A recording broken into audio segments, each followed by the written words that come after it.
Before war came to Ukraine, almost a year ago now, the little town of Soledar had little reason to make the news. Known only for the sprawling salt mines beneath it, the town itself was barely bigger than a village, with just 10,000 local residents, a little railway station, and a few roads lined with apartment blocks. Now, those roads are lined with rubble, and Soledar is making headlines around the world. The fight for the small salt mining town in eastern Ukraine has assumed an outsized significance. But a win in Soledar would give Vladimir Putin his first victory after months of humiliating losses.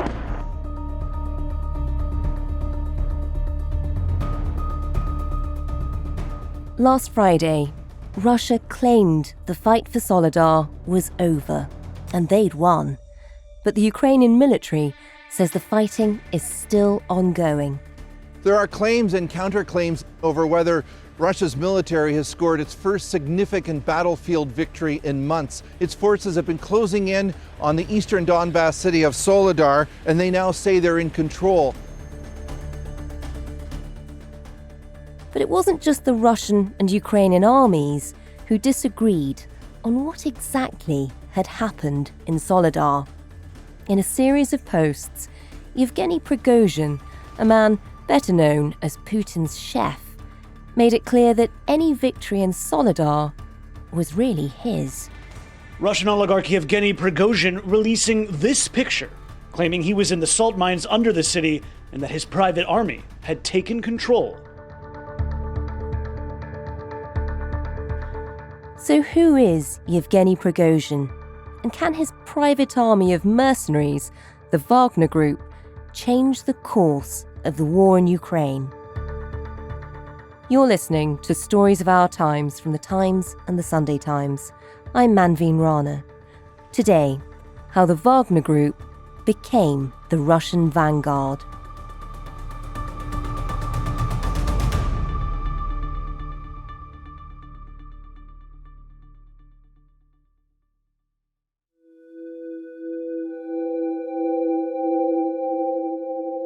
I imagine Bakhmut and the surrounding areas is without doubt the most dangerous place in Europe right now, possibly the entire world. When you were there, there's a constant shelling, both incoming and outcoming. You can see smoke rising from Russian missiles within like 500, 600 meters. Sometimes you can smell burning explosives after blasts. For years before the war, Marc Bennetts was the Times Moscow correspondent, but lately he's been reporting from the front line in Ukraine. He's just returned from Bakhmut, a town a few miles away from Soledar, where every day is punctuated by the constant sound of shelling. There's barely a building that hasn't been damaged. There's probably not an unshattered window in the entire town. It's probably, I would imagine, what cities during World War II look like on the Eastern Front. For example, Stalingrad. It's just a scene of utter devastation. I mean, even getting there is difficult because there's a 1.5 mile stretch of road, which potentially you're a target for Russian missiles as you drive down, and there has been shelling in that area. So you have to drive really fast across that part of the road. Once you get further into town, you're at the same level of risk as everyone else. You never know where a missile or where a rocket's going to come from. I mean, it sounds horrifying. How long were you there? Because I imagine it's an incredibly difficult place to be in for long. We drove in very quickly, and then there's nowhere to stay at all. Obviously, the city's not functioning. There's no electricity, there's no water, there's no gas, there's no heating. There are a few street stalls with very extremely brave people who are selling food to soldiers and other residents. But we spent 5 or 6 hours there. That's basically the most you can stay there because it gets dark very early now, and Bakhmut is not a place you want to be driving around at night. So we left early in the morning after getting advice from a soldier on the safest way in. Трасса находится под обстрелом. Через часовьер мы через село сразу можем выехать на Бахмут. And spent the day wandering around, talking to people, talking to the remaining residents. Before the war, this town had a population around 70,000, and now there's around 7,000 left. Mainly the elderly, the very poor, the very stubborn, or just those who, for whatever reason, don't want to leave.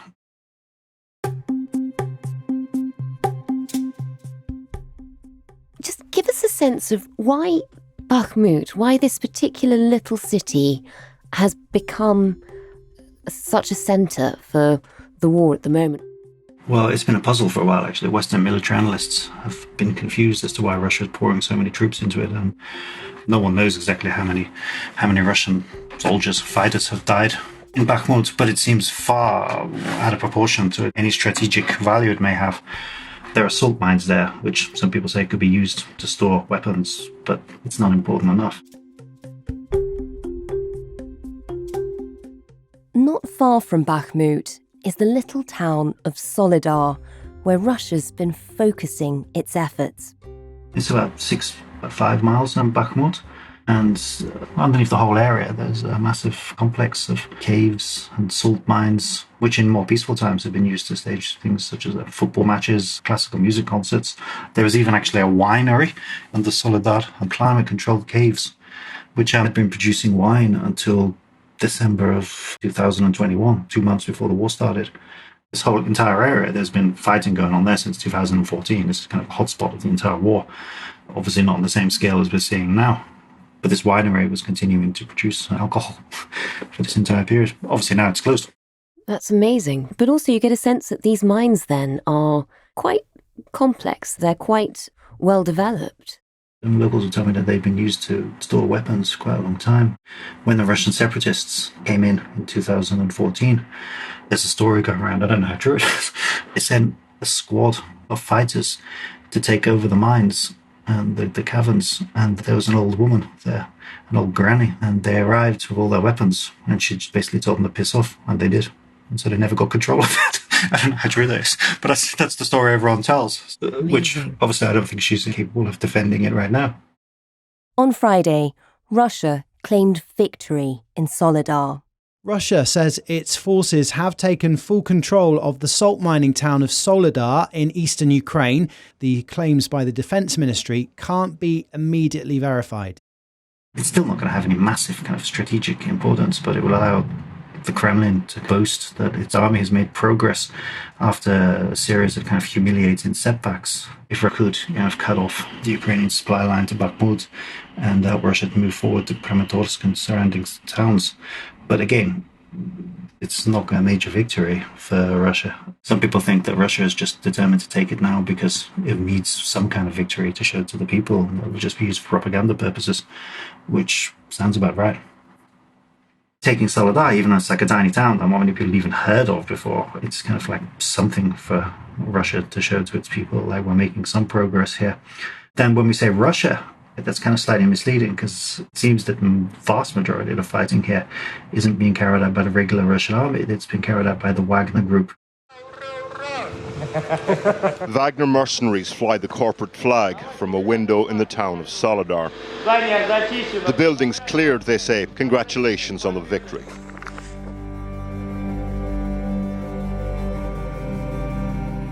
The Wagner Group, which is a private paramilitary company, headed by a very pleasant man called Yevgeny Prigozhin, who's a former Soviet convict and catering tycoon who's close to Putin. Prigozhin first claimed that his private army had taken Soledar last Tuesday when he released this message. Подразделения ЧВК «Вагнер» взяли под контроль всю территорию Солидара.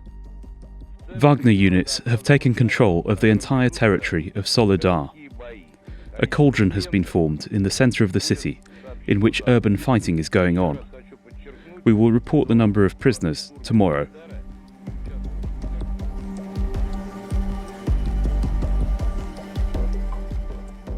Well, Marc, we've talked a bit about the Wagner Group on the podcast before, but remind us a little bit about it and just tell us a bit more about Yevgeny Prigozhin, the man who's at the head of it, because up until recently, he never really admitted being in charge. Suddenly, he's very prominently, very publicly making it known that he's in charge of this group.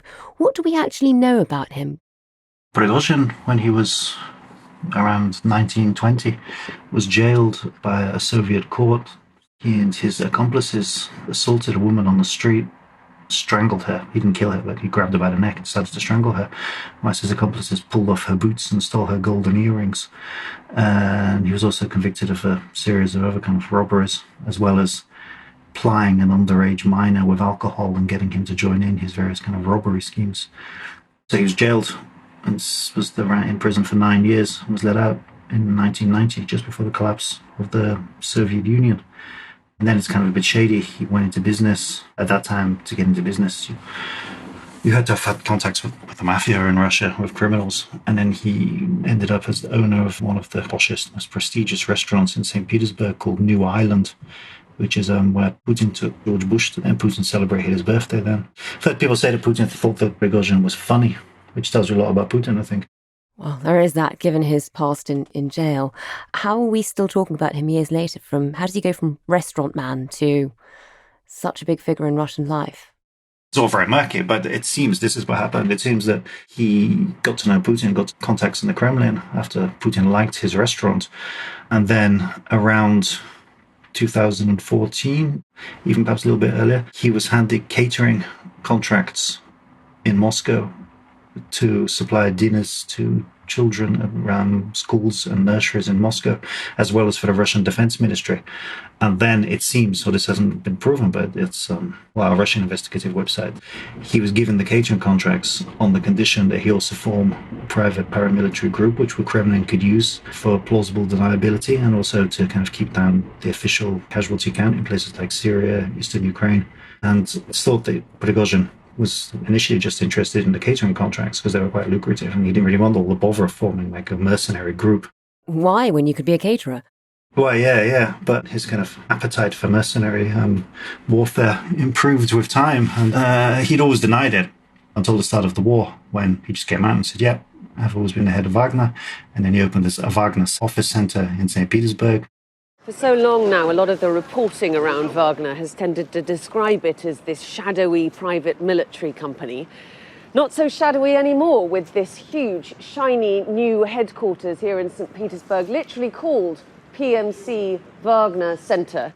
And now, like, politicians talk about it openly. He's the head of Wagner. A local governor in southern Russia went on a Wagner training course recently. So from being this person who just denied passionately that he had anything to do with Wagner, he just switched overnight and said, yeah, of course I was in control.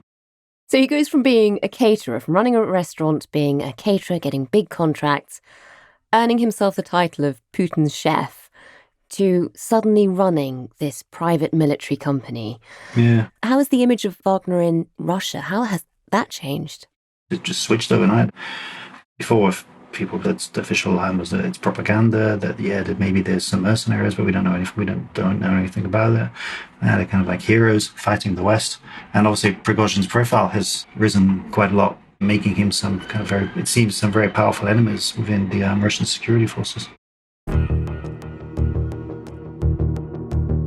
And just explain a bit of that transition to us. So just paint a picture of what Wagner was doing, say, 2 years ago, when it was slightly more in the shadows, versus what it's doing now. In the past, Wagner was basically recruiting mercenaries and then sending them to fight in Syria. U.S. military officials tell NBC News the Russian mercenaries were from the Wagner Group, a shadowy security firm linked to Yevgeny Prigozhin, a powerful oligarch known as Putin's chef.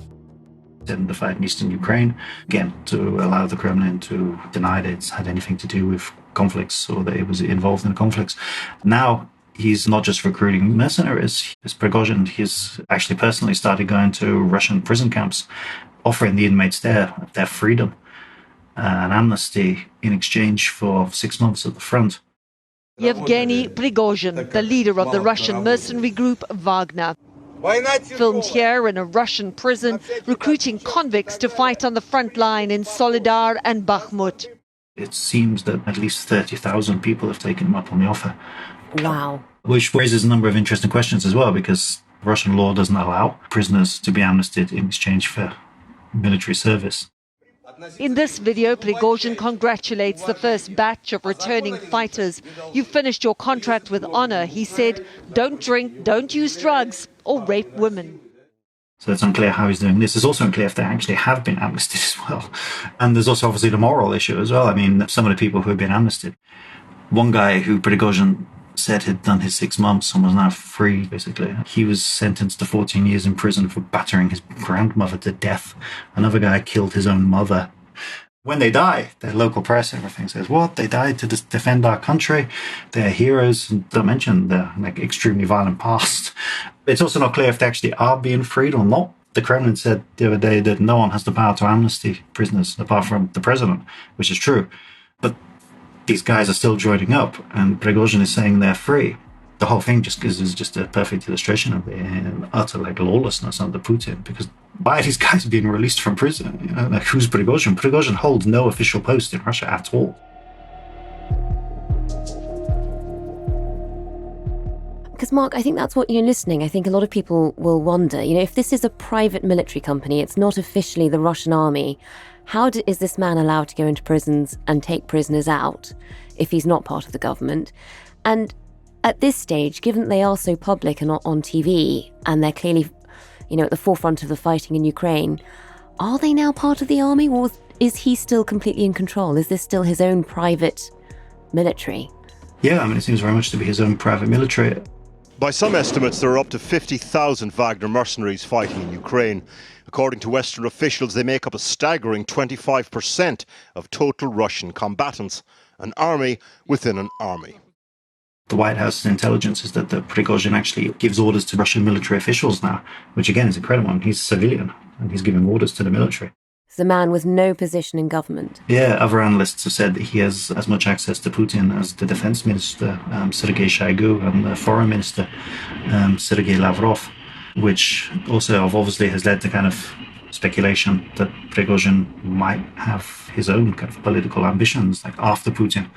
The general thinking is that wouldn't make a move against Putin, but when Putin's rule ends, that Prigozhin would try to come to power, or could try to come to power, and would have a decent chance of doing so. That's so interesting. It's terrifying. If you think Putin's bad, Prigozhin's is a lot worse. In many ways, kind of Prigozhin's the ultimate malevolent personification of Putin's rule. He's just this violent thug with apparently no morals at all, who has managed to rise to power despite not formally holding any position and just completely ignoring the law. Prigozhin, positioning himself as both a saviour of the war for Moscow and the critic-in-chief of Russia's military establishment. Prigozhin wants to be seen as very powerful, whether or not he actually is really in a position to challenge Putin at some point. I think we'll only find out maybe after the war, or if the war starts to go very badly for Russia, or alternatively, if the war starts to go very well for Russia, but because of Wagner, because of Prigozhin. Tell us about that. Is one of the reasons he's suddenly so powerful and suddenly so public, is it because Wagner seems to be doing so much of the fighting on the ground? Is this a story of failure in terms of the Russian army as much as Wagner's success? Yeah, Prigozhin's been very critical of the Russian defense ministry. And it's thought that up to 20-25% of the Russians fighting in Ukraine now are actually Wagner mercenaries. Which, if true, and it can't see why it wouldn't be true, if the 35,000 prisoners released to the front is accurate, that's 1/4 of the Russian army is Wagner.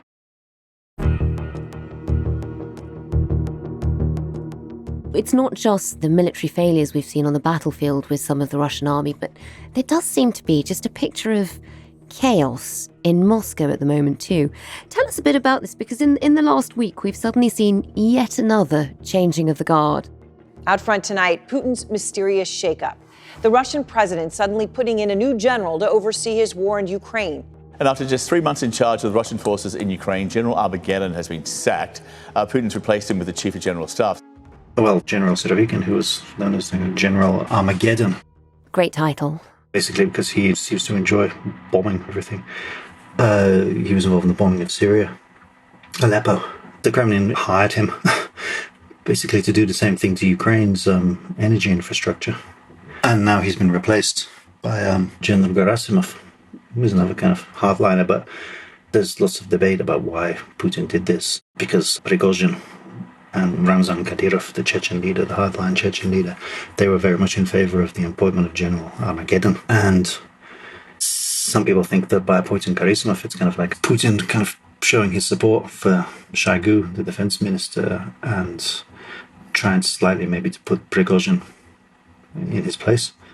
But other analysts think that it's just Putin moving the pieces around the chessboard. That's so interesting, because it is a very sudden move. It's only about 3 months since the last big change, so not really long enough to prove yourself in that role. Well, yeah, I mean, the General Armageddon appointment was seen by some people that he was just to be the face of the Russian defeat, which was very humiliating for Russia and the Russian army. So there's a theory that he was put there. And he was the first general who was shown on television as well. Kremlin had kind of ordered state media not to show any generals on television, kind of the thinking was that they might become too popular. It's like to threaten Putin's popularity. If the war went well, he was promoted basically to oversee the retreat from Kherson. And so I think that maybe Moscow's thinking was that he would be associated with failure. And now they're pushing forward again in eastern Ukraine anyway. There's no real need for him anymore. Now, having just come back from Ukraine, what would you see happening in the next few months? How do you see the war playing out? I think we'll maybe see Russia making kind of some small gains in eastern Ukraine, and then Ukraine continuing to push further south and try to advance towards Crimea, or at least into a position where as if they can threaten the Russian forces. And then, of course, always kind of like lurking at the background is the Russian nuclear threat, which no one really knows. I mean, the feeling seems to be now that the West is very confident about calling Putin's bluff by supplying Ukraine with Western weapons, with tanks, etc. But ultimately, we don't really know what's going on in Putin's head, how much of a threat he's going to see that, and how he's going to respond, especially if, as some people say, he's dying. Are you hearing more of those rumours at the moment? No one knows for sure if he's dying, but I mean, Budanov, the head of Ukrainian military intelligence, told ABC last week that his spies know for sure that Putin has cancer and is dying. Is Putin terminally ill? Of course. He is? Yeah. When? It's still a long period, very long. When do you think he's going to die? I think very fast. Soon? I hope. You hope? But again, do we believe that?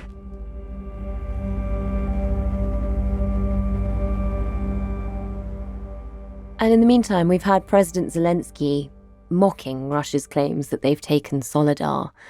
Are the Ukrainians still very confident that they can beat both the Russian army and also Wagner, which is, as you say, has grown so much in the last few months, can, beat them out of the country? Yeah, I mean, all the soldiers that I've spoken to have all been extremely confident and meant to stay at the front line for as long as it takes, basically. I mean, one soldier I spoke to in Bakhmut was like, I'll be here until the end. What else can I do? Of course, everyone wants to go home. All the soldiers have families. And lots of these people fighting for Ukraine right now didn't have any military experience, but they see it as a struggle for Ukraine's future and their own kind of personal futures. No one wants to be a part of Russia.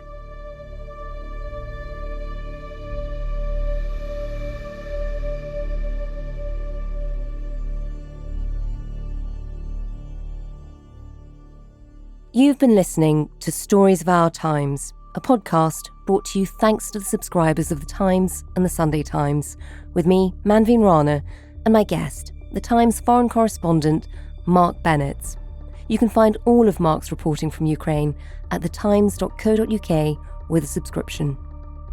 The producers today were Edward Drummond and Sam Chantarasak.